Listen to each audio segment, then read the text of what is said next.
You wake up, and the first thing you do is check your phone. Not because anything happened, not because you're expecting something important.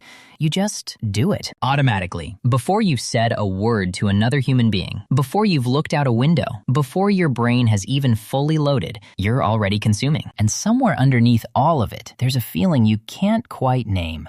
A kind of flatness, a low hum of dissatisfaction that follows you through the day, no matter how productive you are, no matter how much you accomplish, no matter how many boxes you tick. You have more than any human being in history. More comfort, more safety, more options, more food, more entertainment, more connection, more of everything. And yet, the assumption has always been that ancient humans were miserable, that life before modern civilization was a brutal, terrifying scramble for survival, short lives, hard deaths, constant danger, and that everything we've built since then, every comfort, every convenience, every technological leap, has been a straight line toward human flourishing. But the data doesn't say that. The data says something far stranger, something that should be impossible. And once you understand what researchers found buried inside ancient bones, ancient schedules, and ancient social structures, you will not be able to look at your own life the same way again. In the 1960s, anthropologist Marshall Sahlins at the University of Chicago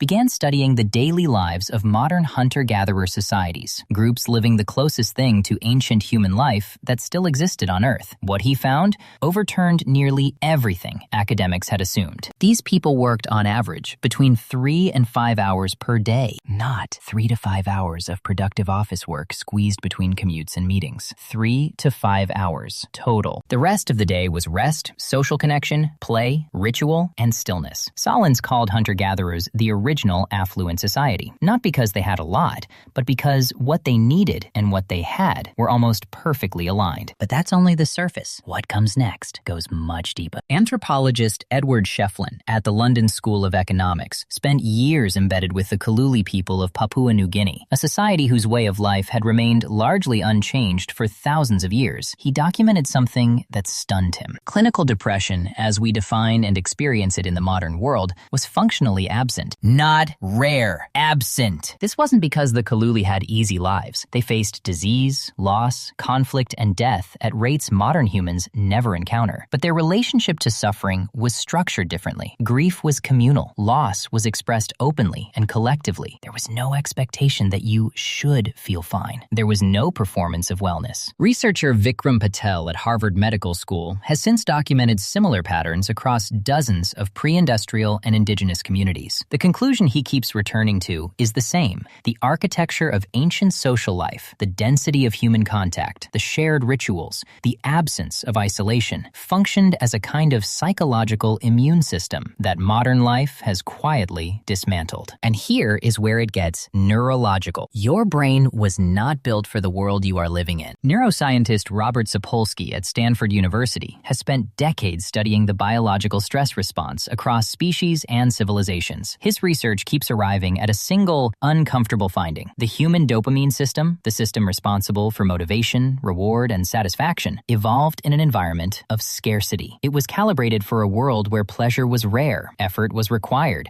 and rewards were meaningful precisely because they were hard to reach. In that world, finding fruit was extraordinary. Warmth was earned. Human connection was survival. In your world, every one of those rewards is available instantly, infinitely, at zero cost. And what happens to a system calibrated for scarcity when it is dropped into infinite abundance?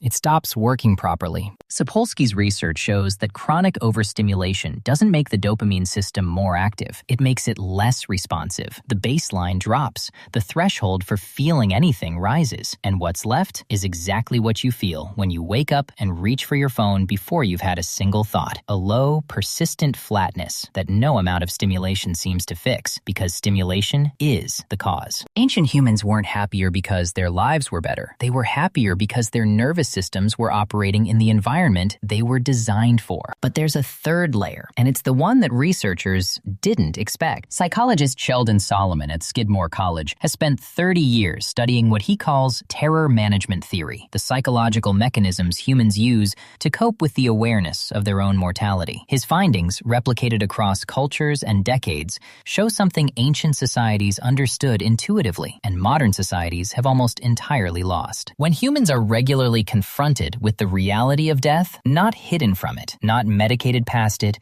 not scrolling away from it. They live differently. They invest in relationships. They pursue meaning over comfort. They stop deferring the things that matter. Ancient humans buried their dead within their communities. They performed rituals around death. They told stories about it constantly. Death was not something that happened somewhere else, to someone else. It was woven into the texture of daily life. And the psychological effect, Solomon found, was not despair. It was clarity. Modern civilization has done something no previous human society attempted. It has made death invisible.